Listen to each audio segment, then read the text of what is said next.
Hello chess friends and welcome to Jozarov Chess channel and welcome to the derby of the round 7 of the Superbet Chess Classic in Romania. We have here Alireza Firouzja versus Nepomniachtchi in really strange game, I would say, because really strange things happened. In one particular moment the game was pretty equal for a long time, but then many inaccuracies, blunders have been played, and then we'll see even the queen sacrifice the idea to reach the fortress position. So really a dynamic game all over the board. So at the end of the video I'm going to also show you the current rating list, which changes really dramatically in this event. Really the players are going up and down on the ranking list, but also we see the current standings after the first 7 rounds. So in my opinion this will be still an epic chess event for us to follow. So let's see now the game with the white pieces. Alireza Firouzja open with the move d4. Nepo's response was knight to f6, knight to f3, and after move d5 the first surprise maybe already here by Alireza. Alireza goes into the Colle system. It's not playing aggressively immediately with the move c4. It's not transposing into ideas of the queen's gambit. He's waiting. He wants to play fast development, and then later he will of course show his cards where he's going to go with his pawn. So in the game c5, now Nepo is playing the reversed queen's gambit. You see, it's almost like we flipped the board, and now black is trying immediately to break and enter here in the center of the board. We have bishop to e2. Again, Alireza keeps it calm in the center, knight to c6, and now after kingside castling, Nepo goes with this aggressive approach with the move bishop to g4, which is perfectly fine, because if you play e6 too early, then of course your bishop could be locked. Now Nepo has this bishop out, and after move e6 then he can create a solid pawn chain, and the bishop on f8 will come to e7 on d6. On both of the squares the bishop has a good activity. So in my opinion, good setup so far by Nepo. But here h3 immediately. Alireza kicks away the bishop, bishop to h5, and now Alireza plays an idea of the queen's gambit accepted, but in a reversed way. Usually black is playing the queen's gambit accepted when you pick up also the pawn on c4. Now Alireza does the same thing, but of course with the white pieces, and the idea is clear. When black takes out now the pawn on c5 with anything, with the bishop, or maybe in some lines you can even take out with the queen, then white will gain extra tempo with the move a3, and now after bishop to c5 with the move b4. Now the bishop has to step back, and now look at this, knight to d2, queen to e7, bishop to b2, and now the only goal that white needs now to make is to push the pawn to c4 and now let the position explode in the center of the board. So this is also solid for Nepo. I'm not saying he made anything wrong here. So far good setup. Bishop active, as we said, this other bishop active, knights are on natural squares, the queen is developed, we castle, and then we have finished the rook connection. So Nepo would finish all of the stages of the opening. So far also a solid position for black. So rook to d8, Nepo goes immediately against the queen, hopes maybe Alireza that Alireza is not playing c4 immediately, but Alireza plays c4 anyway, because still the knight is in front of the queen. So far the queen is not in danger. d6, c4, queen to a4, and now c3. This move I really like by Nepo, because obviously Nepo is going to lose the pawn on c4. He took it previously, but he'll lose it. But now it comes with a different idea. Now the bishop gets exposed on c3, and now in some lines we can even kick away the bishop with the move knight to d5, maybe in some lines if possible with the move knight to e4. But the bishop on c3 is more attackable, sort of. So here a good choice by Nepo to give up the pawn in a different way. So what you should not do in this position, for instance, many of us would play this line a6, maybe to try to play the move b5. That was a very already dirty idea here by Alireza. Then look at this, b5 would be very dangerous here to handle for black, because after a takes b5, queen to b5, there is now the tactical threat of bishop to f6 and picking up the bishop on h5. So this is one of the aggressive ideas that could be possible after move a6. So that's why Nepo's choice, I think, to play here the move c3 was a beautiful move here by black. So bishop to c3, kingside castling, knight to c4. Alireza attacks the bishop, wants to get rid of the bishop here, because in this open battles, of course, the bishops are more valuable than the knight. So now when we pick up the bishop, this beautiful bishop pair, I think, against black's king could be very devastating. So in the game, knight to e4. Now Nepo attacks also Alireza's bishop. We have bishop to b2, knight to g5. A beautiful move here by Nepo. He's also trying to simplify the game, and now the fun starts. So we have now a couple of trades of pieces, knight to d6, bishop to f3. Everything everything is pretty much forced here, so there's simply no better way that both sides now can play. Bishop to f3, knight takes f3 comes with the check, and after g takes f3, Nepo played this line in which he intentionally is going into a knight versus bishop's endgame, in which white has this messed up pawn structure in front of the king. But of course, after queen to d6, white has the opportunity maybe to attack the g file. Maybe we can get our king somehow to h1 if possible, maybe play rook to g1 with the support of the bishop on b2. The g7 square is the obvious target. So I think this is one of the ideas that Alireza had in mind. But also one very important thing is here to notice that still this b5 is working. b5, then the knight maybe drops back somewhere, and then we can also pick up the pawn on a7. This maneuver, this idea, this tactical approach will be now very, very important in the game, because Alireza plays now, first of all, rook from f to d1, kicks away the queen drops back after a couple trades of pieces. Now comes the move b5, and now knight to e7. Maybe here knight to e5 is also an idea to somehow maybe force a trade of pieces, but still this could be very risky. Look at this, queen to f4, you could get pinned. You play maybe something like f6, rook to c1. Black needs to be careful where to go with the knight, so still knight to e7 probably a good choice here by Jan Nepomniachtchi. So in the game, queen to a7, Alireza grabbed the pawn now, but still this is equalish because the king is endangered. I think in the next couple of moves we can get the knight somehow on h4. Maybe we can also get the knight somehow on g5, attacking both of the pawns on f3, h3. Although white has the possibility to create here a passer, it's a long run. The weaknesses, the structural weaknesses in front of white's king, pardon me, are still something that bothers, of course, here Alireza Firouzja. So Nepo goes knight to f5. We have here knight to f5, rook to c1, kicking away the queen, queen to d7, queen to c5.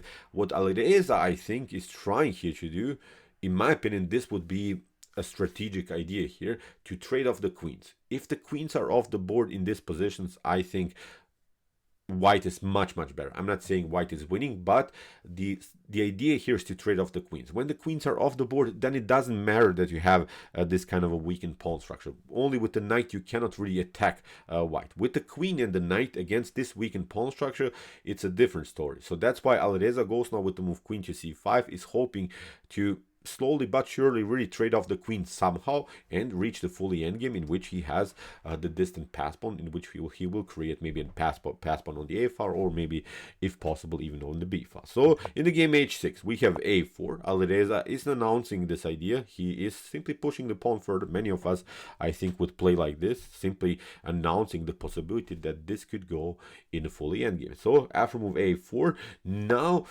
Nepo makes maybe his first decisive inaccuracy in the game. Everything you can say, this is maybe slightly better, this is maybe not so good, but this move is already bad for Nepo. He is, of course, blocking here the potential progress on the queen side, but the better way to go is just to play knight to h4. You have to create attacks against the structural weaknesses in front of white's king. So you have to attack this. You have to keep your opponent occupied in this position. Don't allow him here to breathe. With the battery here, maybe we can get the queen somehow into the game. Maybe you can get it here. So I'm not saying this is, as I said, also completely solving every positional problem of blacks, but this was simply the way to go. Nepo has to play this move in order to stay somehow in the game, in order to create at least simple threats in the position. But now rook to a8, and here Alireza is now not reacting correctly. He plays now the move queen to b4, but here he had the immediate opportunity to play queen to e5, at least forcing the move f6. Now he can play queen to f4. He is still attacking here the king set, but he's also protecting the pawn on a4. It's a different story when you play queen to b4 without this move f6. Now when you play queen to e5, as we said, f6, look at this. This is now weak pawn. In some lines we can play maybe even queen to g4, hitting the pawn on f6, maybe still continue the pressure on the g file. So here I think white should be much better. But okay, queen to b4, still Alireza is slightly better in this position, but he made also an inaccuracy after Nepo's mistake after move rook to a8. Queen to d3. Nepo is trying somehow to sneak in with the queen into the game. We have now the move a5, queen to e2, and this was now the crucial mistake here by Nepo. He is going for the f3 pawn, but it's simply too slow now. He had the opportunity to play knight to h4 in one moment. Imagine now the same position with the queen on e2 and now with the knight on h4. It's a whole different story. Nepo never played that. The queen is now controlling the h4 square, and Alireza plays now what is, in my opinion, the move of this game, the most brilliant move. He plays now the move a6, and this is the way they go. He sacrifices now the pawn on f3 because whatever you do, if you play b takes a6, this wasn't played in the game, then this is the stunner, b6. We're passing through, although black has now also passer, but this is unstoppable. You play something like this, we have b7, you play rook to b8 and rook to c8 in some of these lines that could be possible. Is of course winning here for white. So very wild stuff. So a6 is the way to go. Nepo picks up now the pawn on e2, but it doesn't matter. With the move queen to g4, the queen gets trapped.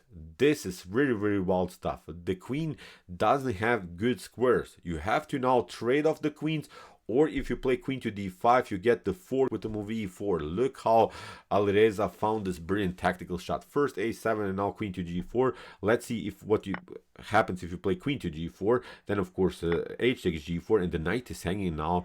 Again, you have to step back. If you play something like knight to d6, bishop to e5, will simply attack the knight. If you don't react correctly, then of course a takes b7 with rook to c8 is again simply winning the game here for white. Really wild stuff. So Nepo noticed that the game could be over very soon. He has to play now queen to d5. He cannot trade off the queens, but now e4 we have the fork, and it's, in my opinion, almost game over here for Nepo. So queen to b5, Nepo tried this, Alireza drops back, we have queen to a6, Nepo takes out now this pawns, and now here after move e takes f5, we have now this idea by Nepo, a queen sacrifice just in order to get somehow maybe the fortress position, but unfortunately I think here for Nepo this is not working because rook to a1, rook takes a1, king to g2, e takes f5, queen to f5, but now Nepo is trying somehow to play maybe something like rook to e6, and then maybe play the move b6, connecting now the pawn to the rook, and of course with his 3 pawns with the rook, maybe he can build a fortress, not allow maybe white king to get into the game. But now Alireza plays the game correctly. He plays first of all the move h4. After g6, he plays now the check, king to g7, and now h5. He is creating at least some spaces to attack the position later, because obviously you have to include the king into the game if you want to do anything in this types of position. So that's why h5. Even if you play g takes h5, then of course you have some spaces that you can attack in front of the king. If you pass through like Nepo did here, then again we can attack many spaces here with the king. So the king has now a clear path how to be included into the attack with the support of the queen. So in the game we have queen to c4, rook to e6, queen to c3 check, now queen to f3, a double attack against both of the pawns. In the game king to g8, queen to b7, king to g7. Now the king is marching, as we said.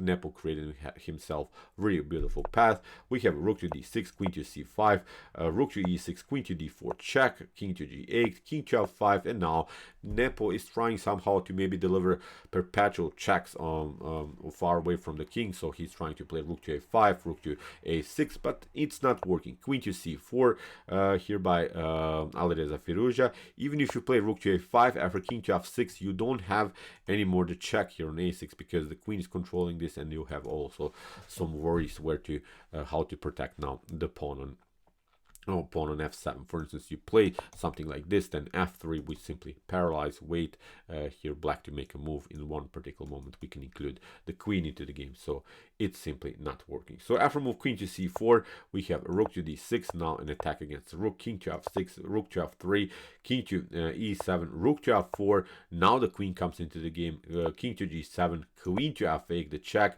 After king to h7, Now, again, a brilliant move here by Alireza Firouzja. Many things you can do here, but I think Alireza's choice is the most attractive one. He plays now queen to f7, sacrifices the queen, but just in order, of course, to reach this kind of an endgame. After queen to f7, Nepo resigned, but let's see what happens. Rook to f7, king to f7. Now you can play maybe the move g4, but after king to f6 here, you have to step back. We'll simply pick up this pawn. We'll simply pick up both of these pawns. So it's game over. Very, very wild stuff. What happened here?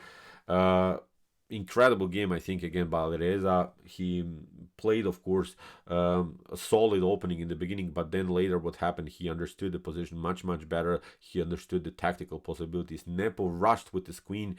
He should have somehow maybe even simplified the game, but when he took the pawn on a7, it was also an annoying endgame that you can face. So great positional game here by Alireza, but also then afterwards a great tactical game. So let's see now the current ratings here. Let's see how the ratings changed here.